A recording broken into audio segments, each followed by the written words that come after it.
What's going on, guys? Night Rainbow here with another reaction video. And I'm going to be taking a look at the next video in the Rainbow Dash Percent series. This one is called Somewhere Only We Know. I have not heard of this one at all. So let's just start this up and see what it's about. Start in 3, 2, 1, start.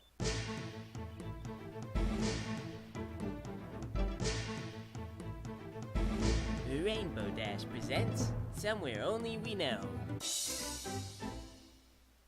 Today the sky is as bright blue as a bird's egg, and I am as forgetful as always. There's no gray clouds anywhere, which I'm about to be in big trouble for with my boss, because we had gray clouds scheduled today.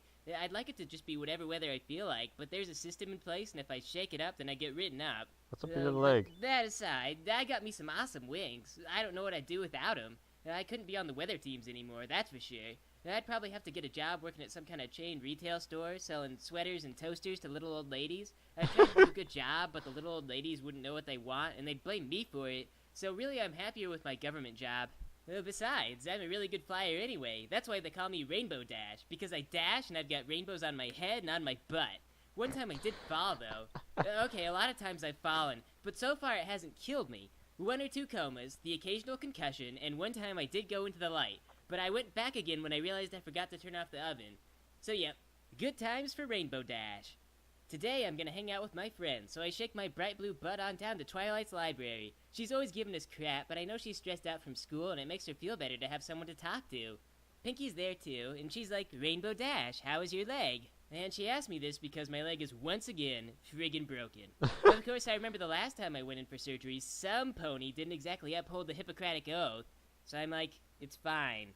So we hang out for a while, and then it turns out that I've been dreaming my entire life. My eyes pop open wide to the sound of an orangutan in a fine business suit banging a couple of cymbals together. And he's screaming, wake up, in his crazy monkey language. And I'm like, holy frig, I'm up. I hate the friggin' morning wake-up song. One of these days I'm gonna die from a heart attack. About a year ago I used to fight this crap. They'd bang the cymbals and I'd be gone. Fence gates, hedges, walls, everything totally bypassed as I made a beeline for any point in space most opposite to the cymbals. I used to drag like 5 orangutans behind me, them hanging on for dear life as I tore down the streets in blind terror. I don't get ridden a whole lot, which is kinda sad admittedly, because Mr. Jingles bought me for his kids. His son, Flibbers, wanted to name me Thunder Crash, Destroyer of Worlds. The daughter, Wanda, wanted to name me Rainbow Dancer, Queen of Petunias. Mr. Jingles compromised with Rainbow Dash. He later added Queen of Pointless Destruction, after they'd had me a few weeks. There used to be other ponies living on the farm. Pinkie Pie had a stall right next to me a while ago. She was one of those horses that would do stuff like try to make the saddle fit too loose around her, so when the orangutans rode her, the saddle would slip and they'd fall down. Of course she would. All things considered, though, she was a pretty fun roommate until the day she escaped. I was just hanging out, and then I noticed Pinkie Pie on the other side of the fence. There weren't any holes or anything. She was just over there, looking pretty darn happy. Then she was gone, ran off into the forest. I don't know what happened to her, but Mr. Jingles bought a gun and slept with the lights on for weeks. I used to play cards and stuff with Twilight, too. She was always the boss pony, Alpha Mare Twilight. She'd be like, don't run so fast, you don't even know where we're going. And she'd be right! She was the smartest pony. And I think they rent her out, though. She's been gone all week, and as far as I'm concerned, that's pretty much like forever. So I don't know if she's coming back at all. So, yeah, anyway, since I'm the only pony on the farm, or possibly even the entire planet right now, Mr. Jingles hitches me to the carriage so I can carry him and his family down to the city today. This is kind of exciting for me because, for one thing, I never get trusted with this kind of job. They put blinders on me, so I have to listen to directions. If I don't, then I drive everyone off a cliff, and then Mr. Jingles gets really unhappy. The other thing is that there's always other ponies in the city, so that's always fun. I think they're just trusting me to do this today because I broke my leg. So I'm really enthusiastic, but the horrible splitting pain keeps me from getting overexcited. I guess I probably should have kept an eye out for that gopher hole, but it's like, hindsight is 20/20, so what are you gonna do? So they hook me up to the carriage, and away we go down the dirt road to the city. The sky's looking kinda gray today, but that's fine because it's not my fault. Mr. Jingles, his kids, and his wife are all coming along for the ride. I don't know where we're going, but Flibbers keeps touching Wanda's personal bubble, and Wanda keeps freaking out about it. Mom and Dad threaten them, but I don't understand most of their monkey language, so I just keep doing whatever. So we stop, and Mr. Jingles shouts over his shoulder at the kids. I just kind of hang out. Some butterflies are out there. It's kind of damp. I've got an itch on my nose. But then we start moving again. Pretty soon we get to the city. There's all kinds of really tall buildings, and there's like a million pigeons. Is this There are Celestia? statues of dancing orangutans that spit out of their mouths. There's 1 or 2 statues of ponies doing something. Those are my favorite ones. Eventually we get to our destination, and Wanda wants to feed me for being such a good pony. I recognize those words, but Mr. Jinkle says no. He gives some kind of explanation for why not, but whatever it is, it's probably not good enough. Anyway, they leave me alone, parked out there. I don't know where they're going, but I am pretty happy. There's lots of stuff to look at, although I've got these stupid blinders on my face. There's horses all over the place. Most of them aren't doing anything interesting, but oh man, they're there. Suddenly, in the corner of my vision, I spot one of those flowery little carriages. You know, one of the ones that drive in circles around town. They give you a blanket, and the driver gives a little tour of neat landmarks around the city. The pony pulling it always has a bunch of little bows in her hair, even if it's a stallion. It's so embarrassing. But sure enough, Rarity is pulling it. Yep. Mr. Jinkle sold Rarity like forever ago. I'm terrible with time, but she's just pulling that carriage around like nobody's business. She's all brushed, and she's got little bows. Oh my gosh, I can't believe it's her. I'm super excited. I'm like, Rarity, hey Rarity, Rarity, Rarity, hey Rarity, Rarity, I like your carriage, hey Rarity. But she doesn't hear me. That She just turns reminded me corner of and then Charlie she's the gone. Unicorn. Yeah, I'll probably never see her again. So I'm just standing around for a while. I do my best to count pigeons, but they won't hold still and they keep flying away. Then suddenly an evil creature attacks me from behind. I can't see it, but I just know it's one of those creepy, non-crested orangutan males from the alley. I kick with all of my might in self-defense, landing my hooves squarely on a bucket. There's a splash, and soon a very angry and damp Mr. Jingles is standing next to me. He doesn't say anything. I think we both know that it's his fault. He sets the bucket down in front of me, and it's still got some water on it. I accept his apology offering, and he leaves me alone again. After he leaves, I swear I could smell apples. I turn my head, and oh my gosh, there's an apple cart, and Applejack and Big Macintosh are standing right next to me.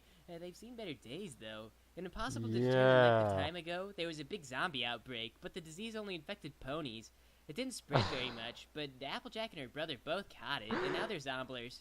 I'm like, hey guys! What But the all they do fuck? is groan and beg for brains. Really, she wasn't much of a conversationalist after the infection, and she had to be separated from us a lot. She developed kind of a biting problem, which is unsanitary. So I'm like, how are things going for you? I broke my leg, see? Hey, Rarity! Hey, Rarity! Oh my gosh, he's back! Hey, Rarity! Hey, Rarity! Rarity, I like your carriage! I like your carriage, Rarity! Hey, Rarity! Man, I think she's ignoring me. Applejack just mumbles something about brains. It's all she ever wants to talk about. So I'm like, yeah, I heard your brother got gelded. That sucks. Can he hear me? Tell him I'm sorry. I can't tell if Big Macintosh can hear me or not. He doesn't have a lower jaw right now, so he can't make, like, faces or anything to indicate, you know, if he's unhappy about that. If I were a stallion, I'd be pretty unhappy about that. So they leave, and I see Rarity 2 or 3 more times, until finally Mr. Jingles and his family come back. They untie me and pay for the damage I caused when I went to go talk to Rarity, and then we start our trip home. It rains. And when we get home, Mr. Jingles gives me some more water and some oats so I won't starve to death. He gives me a long look. A really long look. I don't know what his problem is, but I think he needs anger management maybe. After he leaves, Wanda and Flivver sneak me apples for being a good pony. Those kids are awesome. So I got my food, and I got my water. Not a lot of life goals, but 2 out of 3 isn't bad. Plus, I got to see or at least think about all of my friends today. So I lay down and go to bed, and that's when I dream about being in Ponyville again. I can fly around, and I even have a job, but I'm not doing it right now because work is lame. Technically, the sky can be as clear as cloudy as I want, with the only drawback being that I will get in a lot of trouble for breaking the schedule. Today, I'm just gonna let the clouds sort themselves out, because I'm going to the farm to play with Applejack. She's not a zombie in Dreamland, so our conversations are less one-sided. We get together and throw stuff through her windows. I score the most points. So, the end. Oh my god, Tron.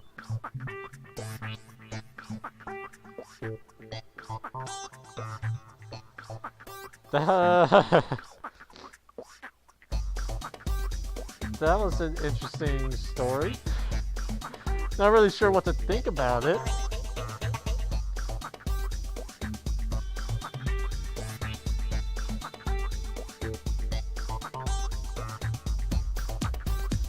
I mean, I like the idea that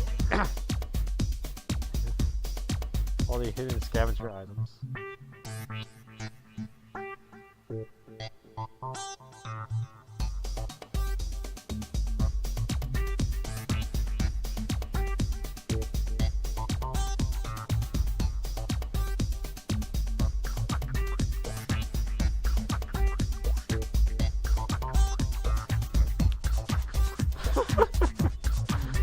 Well, there you go.